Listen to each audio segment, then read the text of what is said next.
Alrighty, so tonight we're going to talk about the back wrist as we usually do, and then hopefully open it up for questions and answers. We do have the video cut for the right elbow. There was two of them we made. One of them wasn't that great, but the other one came out okay as far as didn't deal with much wind or anything. So we did have the right wrist and right elbow, or the back wrist and back elbow video that we talked about. And a couple of players have seen it. Had really one. I think I sent it to 4 or 5 players, and the ones that I've sent it to have had excellent results, which is always great because it goes in with what we, the base of what we do. And so that'll be our primary talk tonight.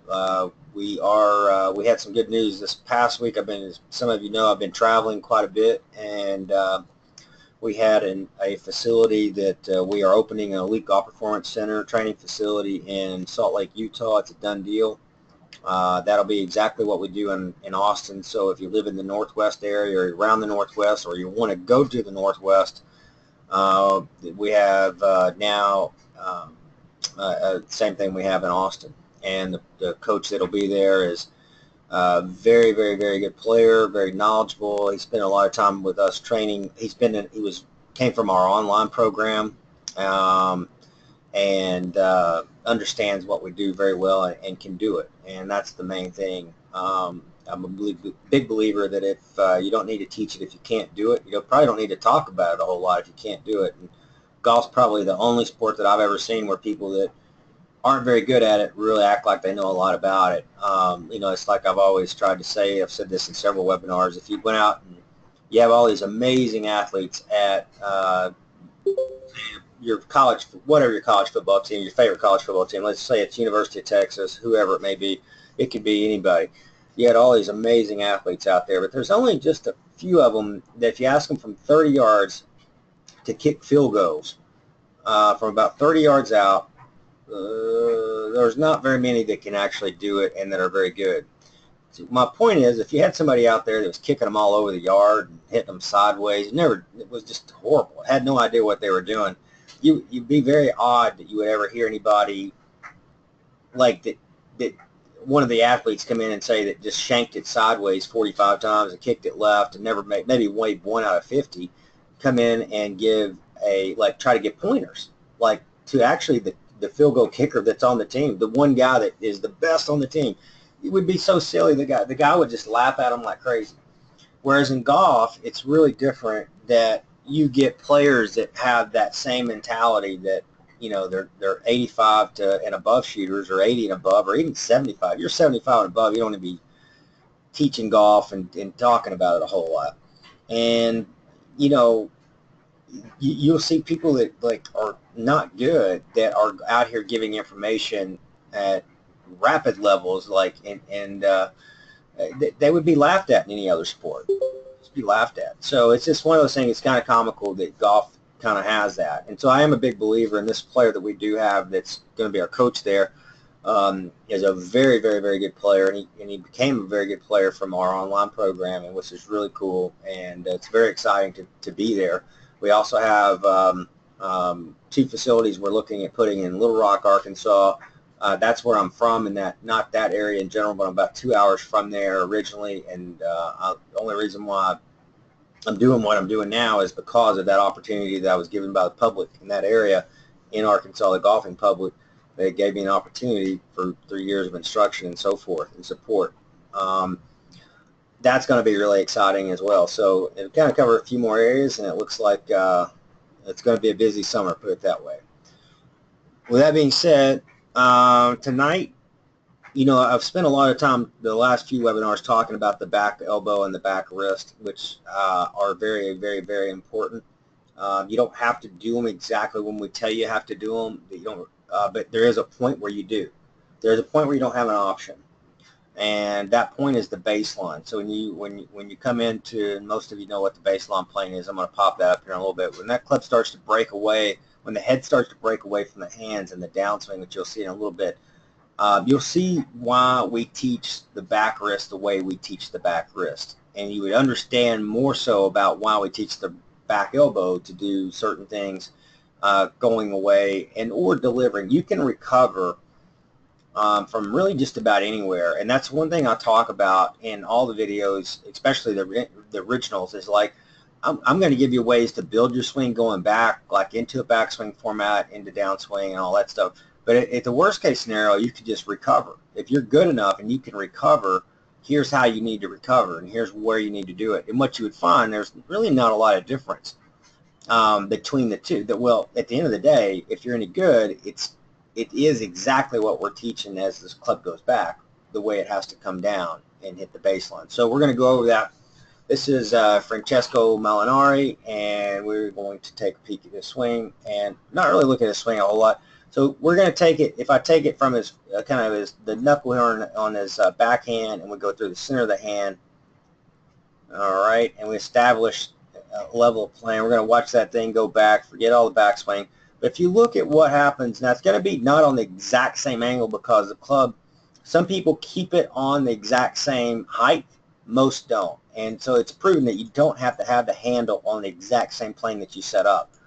But if you look here at the angle of the wrist, we're going to look at a few different players, and I'll open up for questions there, and we're going to do it again. You'll see that that is on the exact same plane. Most amateurs that you're going to see, that if even if you look at where the butt of the club, here's the baseline, they're matched up here. So that's all one unit. It's all matched up. All right. And then so if you look at where this is, it's the same exact plane as the first one that I drew. It's the same thing. It's a little higher above, but it's the exact same angle. And that tells you that the right wrist bent back, hinged back on a where it's called bending versus wrist cock, which is going to be vertical.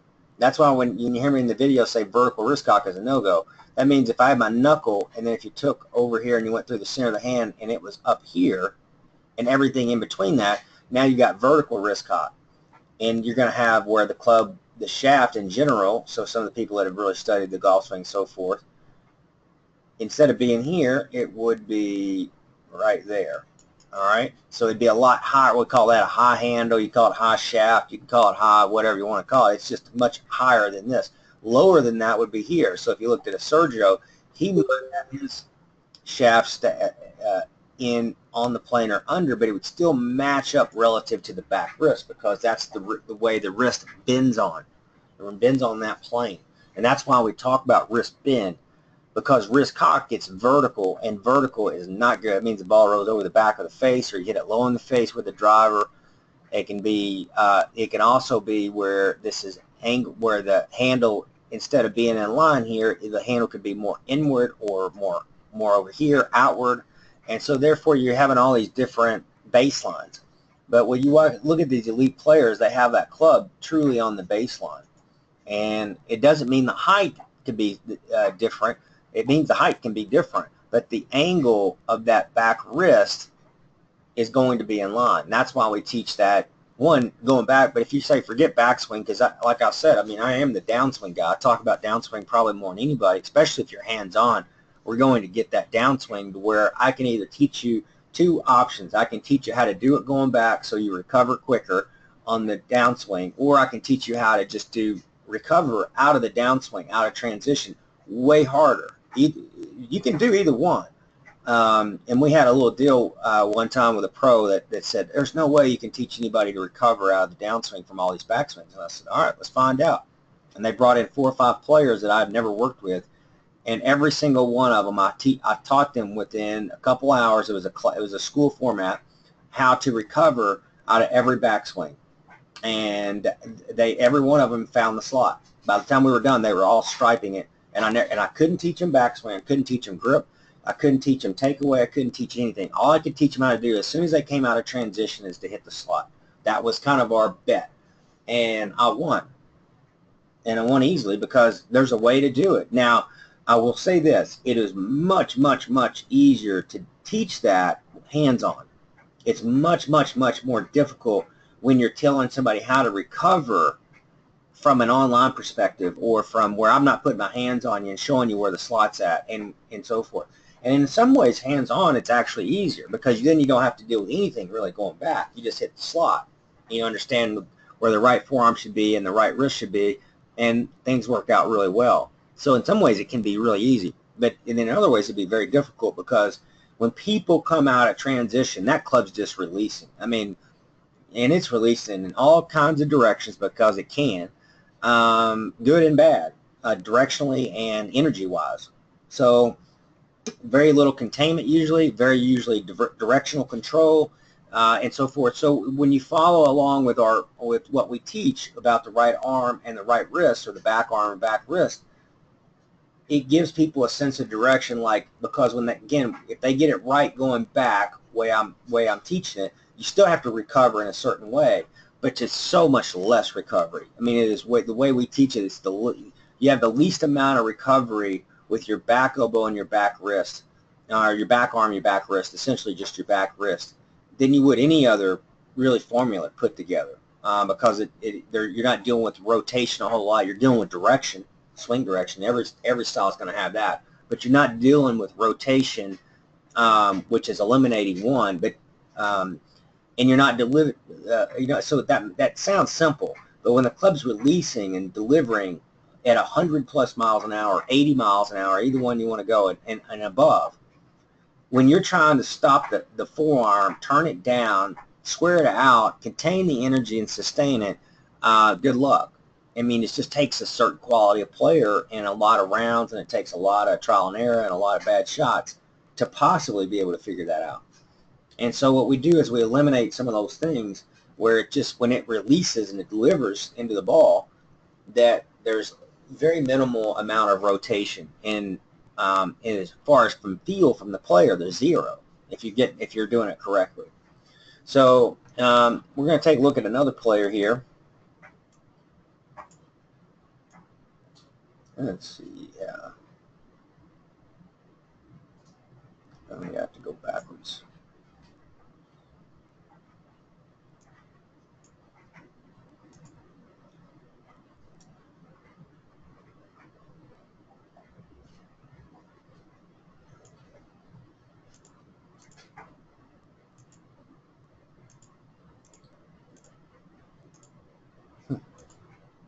Let's use this one here. That's good.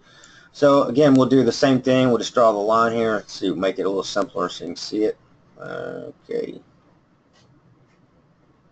We kind of established that angle there. It's not going to be exactly coming back into that angle, as you'll see. But when you come back down, here's where it matches up. It'll match up with every player because now he's on the baseline. You can see that. You can see what I'm talking about now. That's what we're talking about. That wrist is vertical. And it's not going to be really good. And then there you go. There's that right wrist back unhinged, which would be bent. It's going from bending to unbending.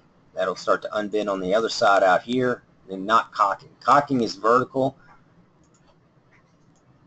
That way, that's where people get in trouble on both sides. You can see that wrist is bending back on the other side. So, and that's why we talk so much about the wrist needs to bend on the angle that you establish. So when you're swinging it back, guarantee it down when you get the baseline. It's not an option. There's got 100 million options going back and all this stuff. You don't have any options when that club's starting to deliver. So when you start to come through here and that club delivers from here, that right wrist will be bending like now. Elbows can be in different positions, body different positions. That telling you that wrist right there on that baseline better be pressuring that area right there that we talk about. And that's the side of the shaft. So by doing this, you affect this section of the shaft, the lead side section of the shaft on this side. And that's where the pressure is coming from. That's where the torque. You can even see the bend from right in here. Okay, that's where it's coming from. Okay, if you're doing anything down here, either side is no good, whether it be on the lead side of the shaft. So let me erase all this. So if you're pressuring the lead side of the shaft or the back side of the shaft down here, it's not going to be good. If you're pressuring only the handle here way up high, the head would be dragged back too much, so then the energy would be blocking out too far to the right, and it could be going directionally the other way as well, but typically it would be out under the plane, too much handle energy dragging this way, and so then this would be lagging too far back, the club head, and then you would have a disconnect and you would have a angular block or angular hook, because you can hit the outside of the ball from an inside to out swing. You can hit the outside of the ball, and then the ball is going to be just like if you were picturing, the best way to explain that is if you like if you're shooting pool, it is a little bit different, but if you connect with the outside of the ball here, the ball goes straight left. So you can do that too, or if you bring the club back in and hit the sweet spot, it would just go dead right.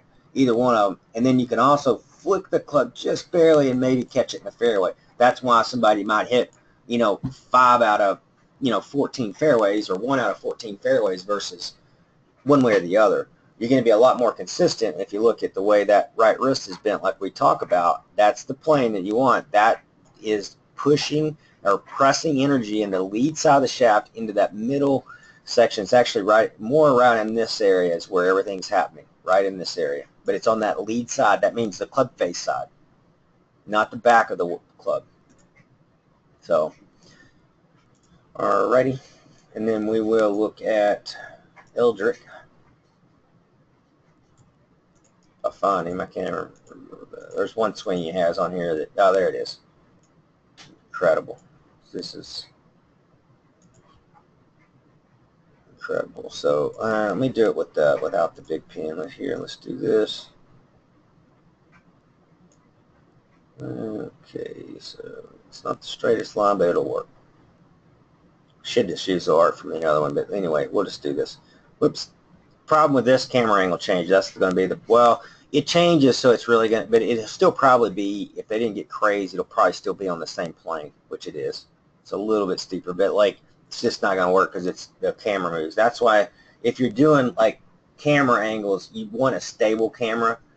That's a good reason right there. It changes, and then you start looking at stuff that's not. So if your buddy's filming and you're starting to draw lines on it, good luck. I don't care how stable their hands are.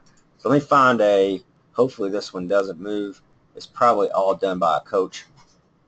Not sure. Yeah, it's moving around. Alrighty, let's take a look. Yeah, it's moving, but it'll still show it pretty close. It's pretty close. Camera moved. Let me try another one. This one probably does not move. That looks like a stable camera. Alright. There's two ways to always look it down the line, but we're doing the wrist, so we'll do that. But what if I draw from here through the thoracic part of the spine, you'll see some cool stuff with this line. A lot of you see me draw. Okay, let's take that off.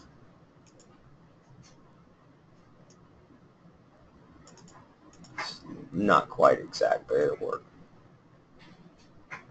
Yeah, so far it hadn't moved, no camera movement. There we go.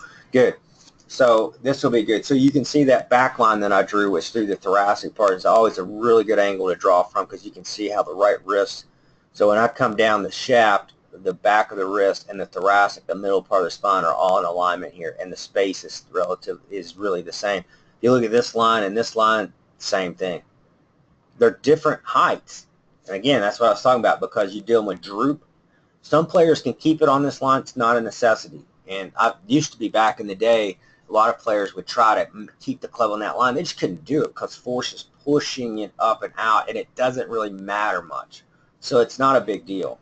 But you can see two lines that I look for. This one is one, how relative, see, there's you covered your base. That's as perfect baseline as you can possibly get as far as distancing. It hasn't moved in, the club hasn't moved left yet, and it hasn't moved right. So that's good for distancing, telling us that. And then if you look at the angle, we've got this angle here, and then we've got this angle here, and they match up. They're lined up. Most players, they'll start like this on this angle right here, and again, they will, let's see, and they will go and they will be vertical. Let's see if I can do a different color, maybe. So the wrist will get vertical like this through the ball. That's when, it's going to cause some serious problems for flipping, and your posture is probably going to be going backwards. Typically that's that way. They're going back out of the shot, and all kinds of different things. They lost energy. It goes back all the way out of transition, usually all the way to the very back. But hopefully that'll give you an idea of the back wrist, the plane that I'm talking about, because the way it bends on that axis. And so when you bend it, you take away, and if you cock the wrist going back, or you fold the elbow, or you do all these other things, you're adding 1, 2, 3, 4. You can add, and you could be rolling. So now you're adding 3 dimensions to it. Anything you do away that's not bending, or the arm is not moving, folding correctly, the back arm, then what's going to happen is you're going to have to recover. So, as we know, I can assure you, I know this for a fact, online, hands-on, it's easy, because I'm going to teach you how to recover. It's easy. It's not a problem. You can't rely on that with people with their own video, because they don't even know what the heck's going on. Like they don't have enough field sensitivity and awareness, so they don't have enough of that in transition, so they just slam the club back the way. When it goes back one way, they slam it back down the other way to match up. And and that could be good. That could be good if it's swinging back correctly, somewhat. That's why we teach it that way. Or it could be really bad, because most people just lift their arms, or roll them in, or cock them up, or fold the elbow, or all the above, and their body's moving all over the yard.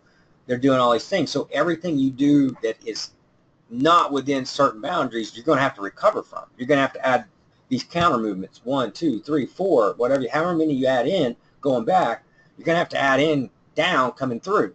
It can be done, no doubt about it.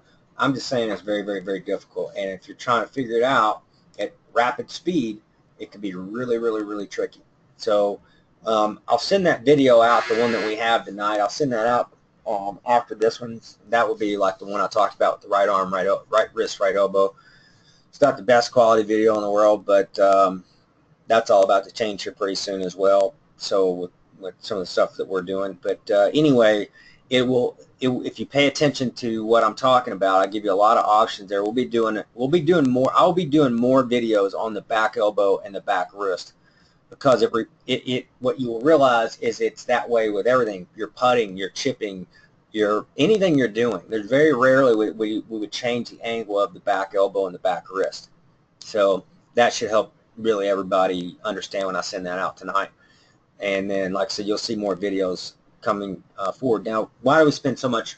It's certainly not back elbow. It's not the way I say it's back arm, because the arm controls a lot of what is going on down by the wrist, and then also in rotation. So it controls a lot of rolling, and then in swinging, because the arm can swing, and it can also swing in multiple directions, as we know, over the top, on plane, under the plane, and everything in between. And then the wrist is really controlling cocking up and down and bending right and left, or left and right, whatever you want it to be. Either one, it's the same. So when you understand how to control rotation with the arm, because the arm is where you get in major problems with rolling or under rolling, and then when you learn how to control the bending correctly, you don't deal with wrist cocking. So wrist cocking would be overswing. Wrist cocking would be where you vertically cock the wrist. Then you got to unhinge it and bend it back. You always have to bend it back.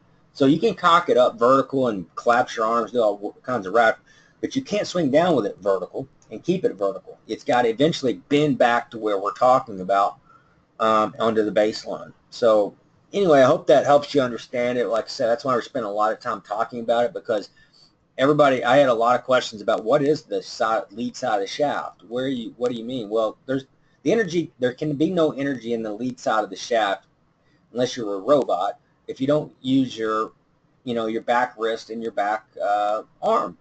You got to have something to swing it back. So the energy, what I'm talking about, is when you move your body a certain way, it pressurizes the lead, kind of the middle section of the shaft, where all the torque and the action is coming from, either or not. Because if it's not, then you're going to use the club head, or energy a lot lower in the club, typically for most people, down by the club head. If I was to draw it, it would be down in this area. Most people are using energy down in here. Pros are all using the energy right in this section of the shaft right in here. They've got full control here. If you control this, you got control of this. Controlling this, does not mean you have control of it up here, because all the pressure is in this area. It's not in here. This is the energy that's being released out because of the pressure here. But the great thing about it is we can pressure many different areas. We can be pressuring, if I erase this, I can be pressuring the back side of the club this way. Well, good luck. That's not going to work. I can be resisting and pulling back this way with a handle. That's not going to work. That's a better player's move. Or I can be starting to get control and having forward energy and pressure this way. Now it's changing. That all that energy is changing and moving around, but that it's not from where the torque point is, where it's getting loaded. Because when you load that energy by the back wrist and the back arm, that has pressure in it. Once you feel the pressure, then you have something to use against the golf ball.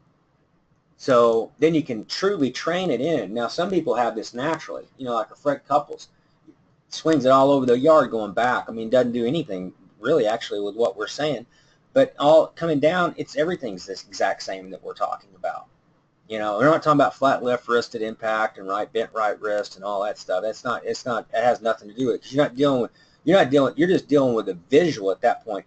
What we're talking about is the pressure. When you get the pressure right, all that other stuff is lining up. The wrist, and there is no really such thing as bend. The wrist is bending, and then it's unbending, and all these going through all kinds of different things. So is the arm. But the pressure is really staying the same, but the directional part of that energy, where the torque is moving, it is on a certain arc. So that part is the baseline. So it's on that. It's what we talk about with the baseline. So if you get the baseline right and you have the pressure of the side of the shaft correctly, you're doing mechanically the most important things to increase time, hand-eye, brain timing that you can possibly do. Now, if you're somebody that's 90 years old and you're doing that, well, it's going to be different than somebody that's 25, or like a Dustin Johnson. It won't look the same. You might be a great player, but you're not going to be able to do what Dustin Johnson is. And so when Dustin Johnson gets 90, if he gets that old, he won't be the same player as he was when he was younger, even though mechanically he'll be doing the same things that we're talking about. Functionally, from an athletic standpoint, he's going to lose that. The only difference between the senior tour and the PGA Tour is not technique. It has nothing to do with that. It's because they lose athletic ability because of the law of age. And when you age, they don't lose. If you go and watch the senior tour, they hit it phenomenal. They do. But they lose some of their eyesight. They lose some of their feel and sensitivity. And they lose some of their killer drive because of vitality, natural aging of men and women. You start to lose some of that killer instinct. You lose some of your quickness, you lose some of your softness, you lose kind of a lot of different things. But if you look, a lot of times they'll start getting better at that age because the pressure's off, and they've learned how to soften up and relax and just play. And so there's some things that you can benefit as well from aging. But if you talk about when your peak is, it's really, since, from when you're 4 years old probably all the way till you get into around almost 40 would be pretty close, and then you start to slowly tip over the other way, and then once you reach into your 50s, you start to see a slower little drop and so forth. But it's not that you lose your skill set. It's not like you take somebody like, look at Bernard Longer, look at what he's able to do. Can he compete on the PGA Tour? Yeah. Can he win? Maybe. Can he play at the very best? No, ain't gonna happen. It ain't gonna happen. And so with the PGA Tour, can he dominate the champions? Yeah. And so you can get better relative to what you're doing, but you're never going to be it. There's a skill set, and age is real, And so the great thing about golf is you might be terrible to your 30s and 40s, and all of a sudden you figure it out in your 50s and 60s, and it becomes easy, and it's a lot of fun and so forth. Whereas, if you don't figure out football when you're in high school, well, you ain't playing college, and you're not going to try to figure it out when you're 50 or 60, other than being a, what do they call it, armchair quarterback. So my point is, with golf, you can get better and better with age. But if you're already really good when you're young, you will start to lose. That's for sure. It's just because of age. But the skill set state remains the same. Kenny Perry swings the same way he swung on the tour. The only thing that's limiting him now is because he's just gaining a little bit of age, and the older he gets, the less he'll be able to do. But his skill set and the way he delivers the club will still remain the same. He'll always be able to hit it solid. You watch him at the Masters. The honorary teamman, which, with the great Arnold Palmer out this year as he passed away, you watch those guys hit it, Gary Player and Jack Nicklaus, and they hit, you watch them in the par 3 contest, man, they still hit it great, and you look at the age that they're at. So but they can't compete because they're just aged. That's all it is. but their skill set is still insane. So if you get your skill set right, is my point, and you can move just a little bit, you can hit the ball. Look at that. Look at, they're so, I mean, you look at how feeble they are. Like when Jack Nicklaus was swinging and Gary Player, even though Gary Player's doing, they're getting very, very feeble, both of them, because of the natural law of aging and change. And but you look at like the quality that they have of this strike, because they know what they're doing. They know exactly what they're doing, and that is my point. If you know what you're doing, they go out, and play some phenomenal golf. And they're, what was it? Tom Watson was 56 and almost had a chance to win the British Open. No other sport you'd ever be able to do that in the world. You could ever do that. No, in the history of sports, you couldn't do that. But in golf, you can. That's what's beautiful about it. So it's not about, when somebody talks about you got to have fast twitch, fast twitch. You don't have to have fast twitch muscles to be any good. Tom Watson could, if you watch some of these elderly players that play at the Masters, there's a lot of times, you look at Fred Couples this year, he was up there on the leaderboard the first and second round. Well, he's lost so much athletic skill from when he was younger, but experience, and he understands that's why our game is so great. You don't have to jump, run fast, and do all these crazy things. You just have to know what you're doing with the golf ball. You have to have control. So I'll try not to go too off on this, but like I was watching, I had a friend that's in the business getting started, and they're all about, when you watch them teach, they're all talking about fast twitch, and they're doing all this stuff about fast twitch muscle fibers and all these things. That's cool. That sounds really good. Gets a lot of catchy stuff. And you're having 50, 60-year-olds doing it. One, they're going to get injured because there's too much stress on the joints and the ligaments. And ligaments don't get stronger, they break, and especially rotationally. But the problem is with all that theory is there is no control. You have to have control. If you want to be a great player, and you're on here and you're listening, if you don't develop control, you can forget speed. It ain't going to matter. I'm telling you. And somebody talks about Dustin Johnson or whoever it is on even Lexi Thompson on the LPGA, and they're bombers. They're not bombers. If they were only bombers, they'd be playing the Remax long drive contest, and you'd see them on ESPN once a year, and that's it. And they would make maybe $100,000 if they won the event. You're talking about when you have ball control, you have control. You have control of the game. And so control, that's what you want, And it's not about hitting how fast your body can move. That has nothing to do with it. Because you can take Jack Nicklaus and Gary Player at the age that they are, and they can beat 95 to probably 99% of the amateur golfers out there in the world right now. And they can barely see and walk, and they can barely hear. So they've lost almost every sense that they've had, but yet they can beat these young bucks in the amateur ranks all over the world. So is it really fast switch muscles that's going to make them do that, or is it because they have control? They develop control. And so if you develop control, then you can start to say, all right, now how can I apply more speed? Well, the first thing you got to have before you apply speed is torque. Go take your car and slam it in fifth gear and floorboard it, see how fast you go in neutral. So if you go from neutral and you go to fifth gear and you floorboard it, all right, you got a stick, see how fast you go. There's a process. You got to have the torque. You have to have the gripping, and you have to have those things. You have to have the same in your golf swing. If you don't have torque in your golf swing and you're working on speed and speed drills, you've lost your mind as a coach and as a player. So when somebody comes into us and says, I want to improve my swing speed, well, I can teach you how to do that.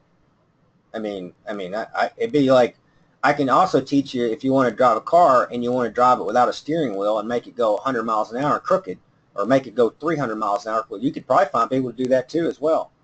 But I think I kind of want to make sure that car is going to go straight first. Then let's build the thing to run. All right? So there's a lot to go as fast as you want. But I'm telling you, if you don't have control, it's stupid, mindlessly stupid to be even considering to working on speed without control. So everything that we do and all of our success is based on torque, which is slow. When you hear the word torque, people think slow. That's the first thing. Torque is also the first step to power. Then we start to show you Fa Jing and things like that. Go to Tai Chi and go in there as a beginner and say, hey, I want you to teach me about whipping energy, Fa Jing. Sir, it's going to take you probably 2 years before you learn that, because you have to learn the coordination patterns. Bruce Lee used to say, you can go find this in his book or Google it right now. Everybody used to come to his class to train to be as fast as Bruce Lee. They wanted speed, speed, speed, speed, because it's cool. Speed is cool. And he said, if you want to learn to be fast, you got to go train slow. And it would drive people nuts. And he says, if you can't feel what you're doing, you're going too damn fast. That's slow, because if you can't feel what you're doing, you're going too fast. The brain can't keep up. When you actually get great, you can't feel anything because it's so fast. I mean, you can actually have flashes after it's over, but you can't really, you're on auto program. So you train slow so you can become fast and efficient. Coordination was also the one thing that Bruce Lee talked about. It's coordination is what kills people. They're not coordinated. So why are you working on speed when you don't have coordination? So when you don't have coordination, you slow the pattern down, you show the coordination pattern, you learn the coordination pattern, you get confidence, and then your natural speed will show up, and that'll be enough. Usually that's enough to be really good. And then if you want to get, like, take it to the next level, like, then you do need to do some fast twitch training and all that. But see, my point is, Fa Jing training is always at the end. You let the player, you have to let them develop, then you teach the speed. You don't teach mindless, reckless speed without even having the pattern. You would have 1 out of 1,000,000 that have it. You have a Jack Nicklaus for every, whatever, 900,000 plus golfers. That would be terrible. So ball control is number one. And with that said, that's why we teach what we talk about with the back wrist. It gives you the best, and the baseline is ball control. The back wrist is ball control, and you can't play without both of those. It is not an option. Down when you get around the baseline in this area, and I'll demonstrate. So when that club is in delivery right here, when you get in here, from this point to this point, there is no option anymore. The back wrist is either correct or it's not, and you either are going to be not good or you're going to be good. So, and also where the pressure is in the shaft. So the baseline remains straight. So when I try to do this to help, so if I lie on this, it's not the straightest line, but we'll just use it. But it remains straight, see? He's on the baseline. Okay? That's on the baseline. Now, it's not going to be on the baseline forever. It's going to be on the baseline from, you'll see, from when it releases. Now it's on the baseline. It's going to, you watch the butt of the club, it'll stay on the baseline, hits the ball, and then it'll finally move off the baseline down the road. So the baseline and the back wrist, they're not optional like down by the ball. They're optional going back. They're optional in transition. They're optional a little bit out of transition, but not much. What they found with a lot of studies, when you really test biomechanics, when you get where all the action really happens with all the players. So, and I've never really explained this to people before, but I've got all the data on it. Is when you get into that float zone, wherever that may be, because it's different for every player. For him, so if the length of his swing is here, his float zone is happening about right here. This is where everything's starting to slow down, and he's starting to gather everything. It's both his body and his club, right? So when you get into that area, this is now, once he comes, that move right there, he's already, if you look at the club face, just watch this part of the club. This is where most of the action is going to change, right? So if you look just a little bit, you notice the angle of the face. Just look at the angle of the face. Now watch when he comes just a few, the angle of the face changes. That's that side of the shaft. So you see now it's almost pointing at the sky for the most part. It changed angles. Now what he's done by doing that, now he's not thinking of the side of the shaft. That's I'm not saying he is. I'm just saying he's now loaded that energy right in that side of the shaft. All right, so your action happens from when you come into transition, you stabilize in transition, come out, it literally happens very close to where you saw right there. It's just not even a frame, just milliseconds. And then he can take that energy he has here and slam that up against the golf ball, because now he's got this thing pressurized like this. No, his body's pressurized, but so is his shaft. So now he can just slam that thing, do whatever he wants. He can be soft. He can be slam it. He can pull it. If he pulls it, he's going to drag it too much. Then he'll block it. If he casts the head, he'll probably pull it to the left. If he pull casts it, he'll hit to the left. But you learn how to keep this energy here neutralized. Well, that's when he did back then. That energy stayed neutralized in here, so there wasn't any pulling or really casting for the most part. You know, that's why the club lined up so well and he never really missed shots. But you look at how that club changed angles just from here to here.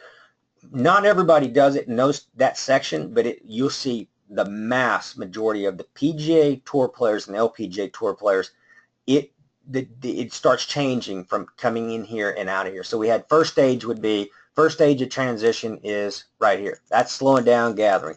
Second stage is stabilization and letting the body and club come together and really actually essentially stop. And then third one is coming out, where you're moving the club away. We're talking about pressurizing the shaft, and you change that shaft. Now, that's where the action is going to happen primarily. And then that way, all the rest of this now is all good to go. So you can see all the pressure here. And there you go. So anyway, I'll open up for questions now. I went on that a little longer than normal, but there's a reason, because it's really where we all come from. You know, it's where the system comes from. So if you have any questions, just fire away.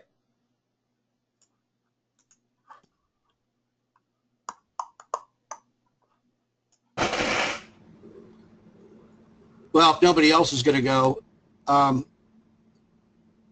go back to that last video that you had up of Tiger. I think you could.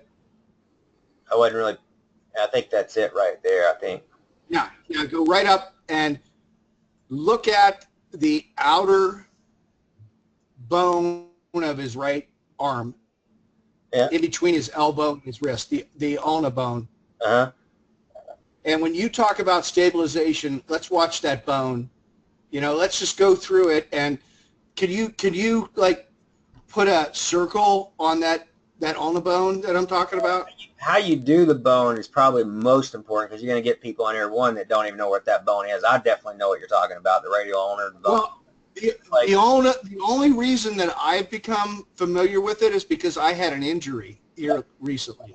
Yep. I hurt myself because I was working incorrectly, and I've learned through my injury what correct is. Let's just go.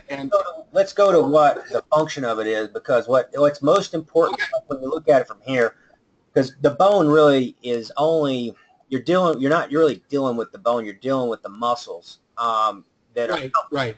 So I'm going to explain like all you're really talking about is what the right hand is pressing. We have videos on that too, so you don't really, because I don't want anybody to start thinking about the right bone or any of this, because the bones are going to look a lot different. They help in that. But what happens is, I'll answer that question, though, about where you're going, and I know where it's at. But when you stabilize in transition, so he's in transition right here, all right? So he's in his transition zone.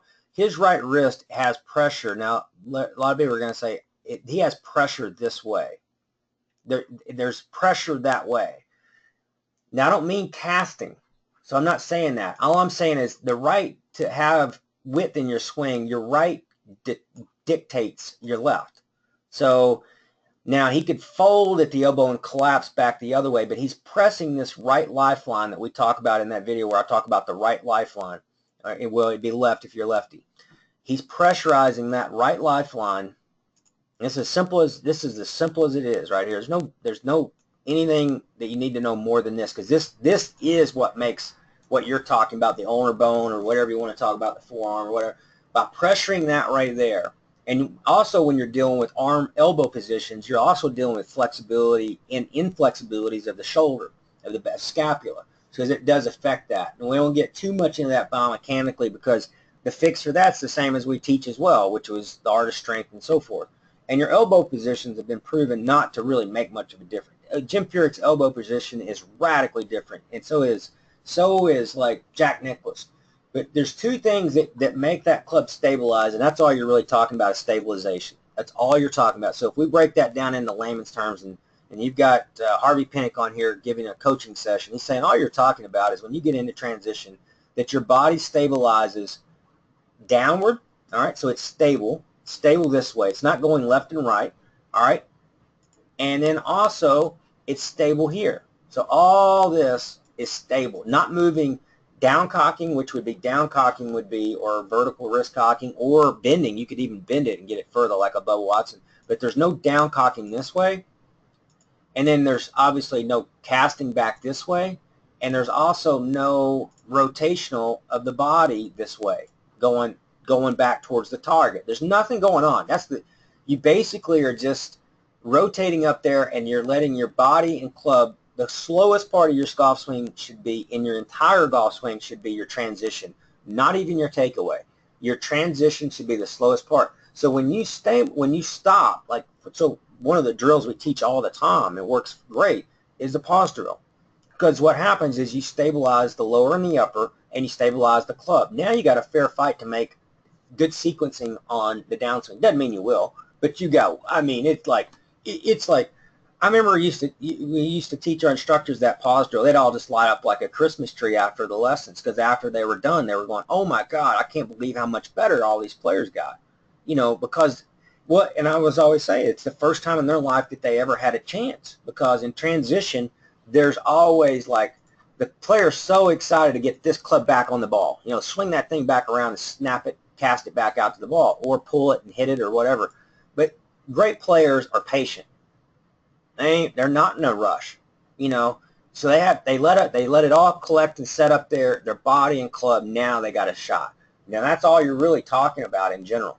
Now the other thing that you could be talking about, because there could be some movement, but if there's not any movement, is there is pressure, and it's not a lot. So I don't want people trying to like go nuts with this, but there's a little pressure of the right lifeline pushing the left hand away in that direction as well. And that stabilizes, that helps stabilize the shaft by doing that. It also creates width. So to essentially answer your questions, which I think is the most part, because I don't want people to get so technical and start trying to figure out bones and which one's which and this and that, because the bone has nothing to do with it. It's your muscles that are having everything to do with it. It also is your brain, because when you slow down and you stop, stabilization starts. As soon as stabilization starts, then you have a better chance to come in through the ball. That's why you see so many pros, even at that level, the highest skill set, the best timing in the world, best everything, most of them have a drastic pause at the top of their swing. And there's getting more and more and more every day that do that, because they know if they get their downswing right, they'll be much, much, much better than if they don't. So what they do is they swing back, they get loaded up, and the club goes wherever it goes. They pause, body and club, for a few seconds. You know, Hideki Matsuyama, Dustin Johnson does it. There's a drastic, if you look and study their swings, he may not as much as the other one, but I'm telling you, DJ's that club slows down drastically, and everything connects. Roy McIlroy, Tiger Woods, back when he was the best player in the world and was forever, he won 4 majors, he had a drastic pause. And if you didn't watch golf back then, go back and study from 97 to 2001 and 2 before he started downcocking. When he started downcocking, that's when he struggled. But when he was stable in transition with body and club, he was by far and away the best striker of the ball on the planet, period. So if you look in the history of the game, they had that. And so that's what, to answer your question, Jim, there it is. That's it. Because that's all you're trying to say.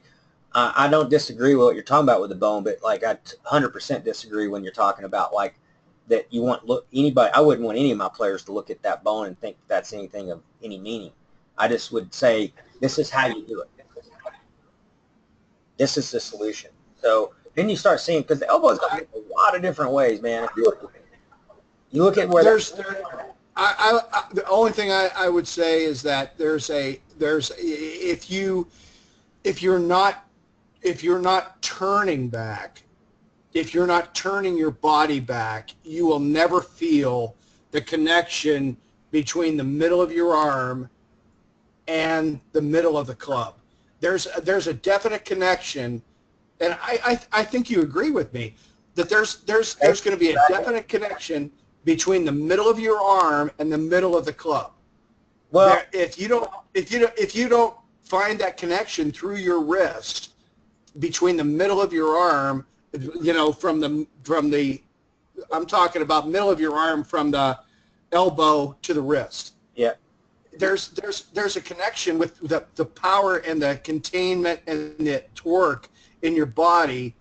If you don't feel that there, you're not getting it. You know, you're rolling, you're cocking, you're doing something. I think it goes back to the same thing, though, Jim. So, in my opinion, I don't think there's, you know, it's not anything that's different. Stabilization at the top is number one. that's transition, where the elbow points or where the arm is and all that. Regardless of how you do it, if you do it correct or incorrect or whatever you do, when you get up in transition, there should be that's your recovery time. You know, for somebody that's an expert that goes out and teaches on an everyday basis and says, you study, and you work with, when you teach, it ain't like somebody just hanging around studying swings and stuff like that. We see thousands of players a year, different ones. We see 100,000 plus ball flies a year, ball flights a year, all these radical things. And so you start to, that's one way we came up with this style, is you don't want to get into too much stuff that's not really, you're starting to draw angles and you're starting to look and this and that. Now, there are some down at the ball, but that was the back wrist. But really all you're saying, and it doesn't need to be any more complex than this, stabilization of the club, of the body and club in transition, pause drill.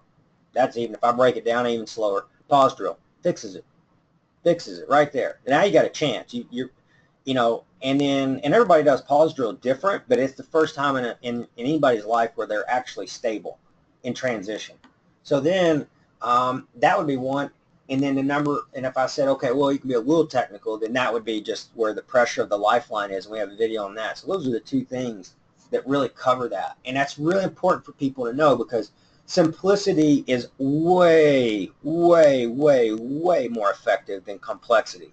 So when you start getting complex and you start adding stuff in, you start putting things in that are not there. I'll put it this way. If one of my instructors went out to the range and they started teaching like stuff that wasn't within the baseline, they wouldn't be teaching very long.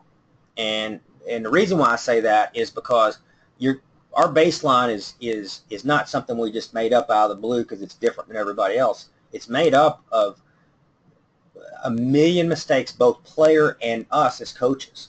And anybody that says different's lying if you get to the truth. The truth is coaches make a lot of mistakes when you're young and you're learning, and even if you have an open mind, if you're trying your best and you have a lot of really good data, there's still times you're making mistakes. And my whole goal is to eventually make less mistakes, less, to where, and the way you do that is through simplicity and communication. And the greatest communicator of all time was Harvey Pinnock.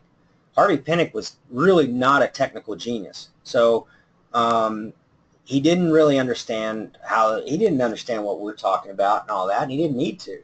What he could do is the best communicator of all time. But people would come in, and there was as many people, not as many, there was a lot of people that did not like Harvey Pinnock that took lessons from him, because they would come in from all over the country because he was the greatest at one time, because he had so many great players. But he had great players because he was the best communicator. He was a coach. So they would come in and he would make suggestions. It would be like, he would say, for example, these are from players that I've heard about that have directly trained from him for years and years and years, and then also as coaches. Come in, a player flies in from wherever, Dallas or wherever it is, comes in and wants, see the man, and it comes in and he'll say, well, I'll tell you what I'd do. Instead of having that weak grip, I'd get my hands over a little bit more to the right, the other side, and get it stronger, and walk off. Like, that's it. That's what you get. And it could be also anything different than that. But it was basically opposite of what he did, which is exactly what we do, yin and yang golf. Basically taking, you're not ever going to, why would you give anybody the same thing that they're already doing? They're already doing it. So give them the opposite. Opposite's where they're going to get to the middle ground by going opposite. So what Harvey would do would just say, and he would say it just like that. I would suggest, if it was me, this is what I would do. He wouldn't watch them do it 50 times. He'd show them what to do, and then they would walk off. That was it. There you go. That's the lesson. So now you don't have anybody shadowing you saying, hey, you didn't do it right, didn't do it right, didn't do it right. That's not, Harvey Pinnock did not teach like that.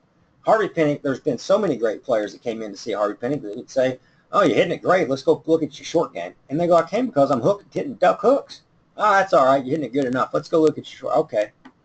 So my point is, but like, it sounds crazy.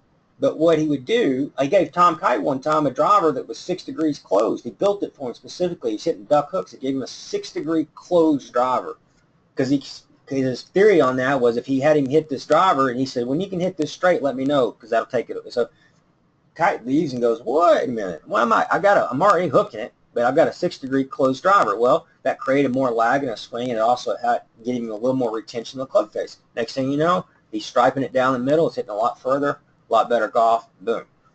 But you had to believe it, and you didn't have to be babysitted. Like, you know, every instructor out there right now is a babysitter at some point. That's why we do short sessions, 30-minute sessions, and we're out of there. We don't do hours because that's just babysitting. It's not, and the player's losing energy at a certain point. You peak out really early. If you really know what you're doing, you're not guessing. When you guess, you're going to be out there for hours. You're going to be out there for hours going, well, A didn't work, B didn't work. Let's finally you get to Z, and the player's so done at that point they just want to go home and throw the clubs away or sell them. So really the key is communication. Simplify it, and accept that they're not going to have it right then is what he was such a great coach at, because so many coaches will try to force that in there when it's not ready. But he's not going to babysit you and tell you 100,000 times that it's not there either.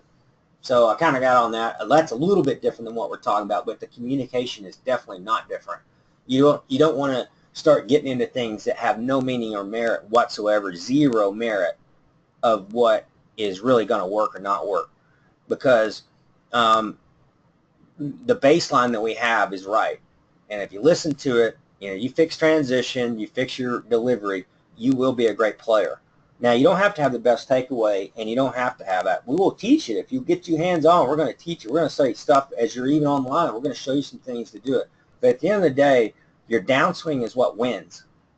And there's some things that are negotiable, and there's some things that are absolutely not negotiable. And so the back wrist is not negotiable at a certain point in the golf swing. The arm is definitely negotiable in the entire swing.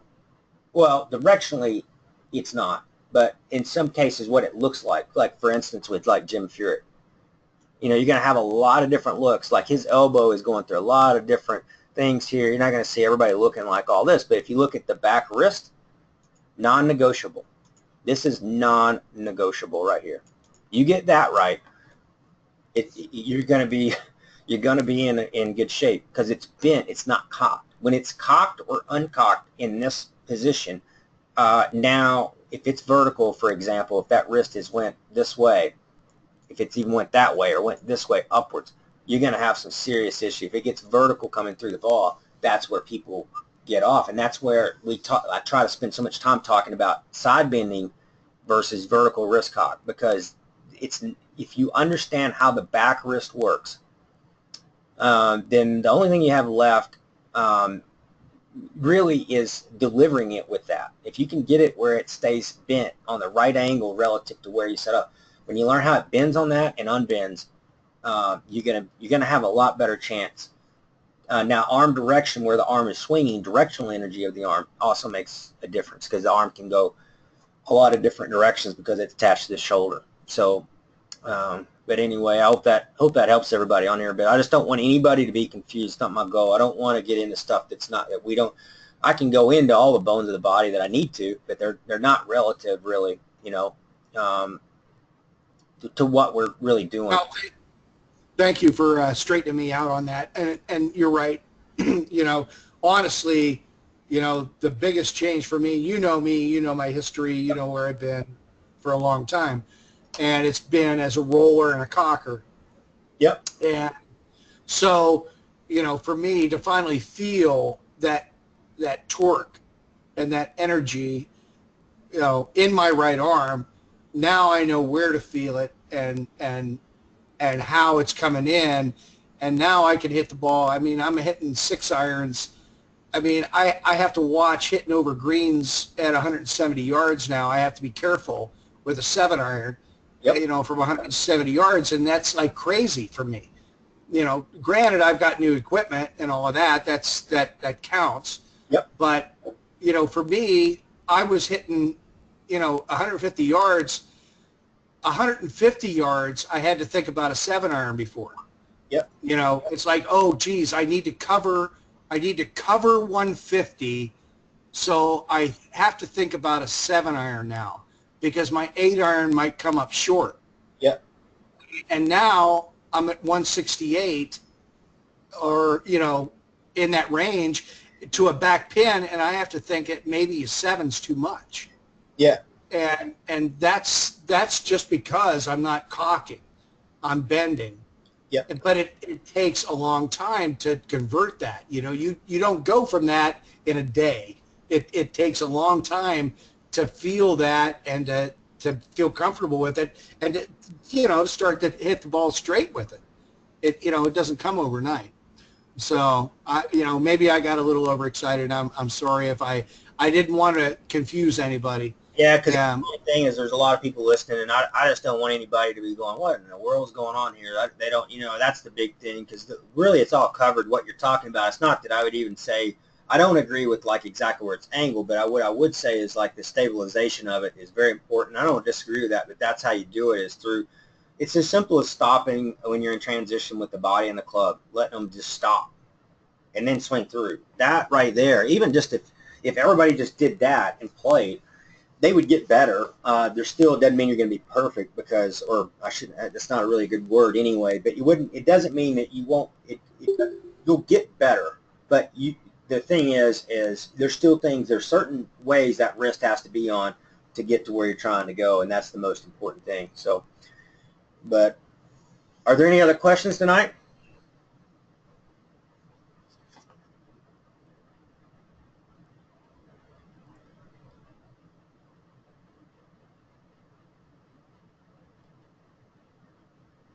All right, we'll get that sent out tonight about the back elbow and the back wrist. We'll be giving more. I'll be doing more videos to aid to that video as well. It doesn't need really any help if you just follow along, and you have to watch it over and over because I'm kind of going in and out of a lot of different things and pitfalls and things that are right and wrong and all this. But you may have to watch it several times. But then that'll really answer up a lot of questions that you probably have in your mind about. How this really works, because the back arm can definitely affect the back wrist and so forth. And when you see that, you'll kind of see, well, this is a good way to train. It's not the only way to do it, but it will definitely help you.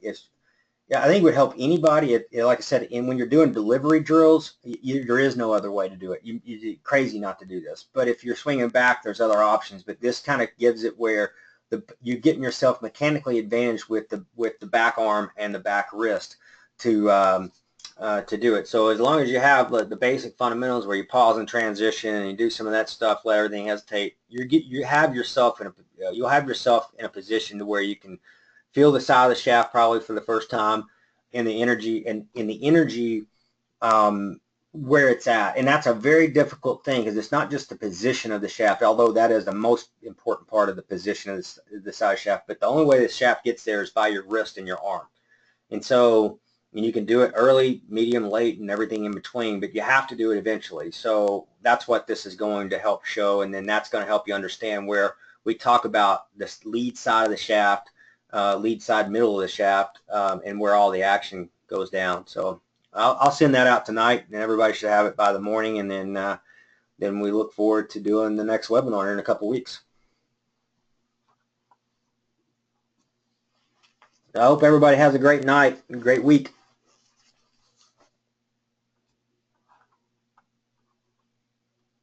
Thank you, Matt. Take care, Jim. I'll see you guys.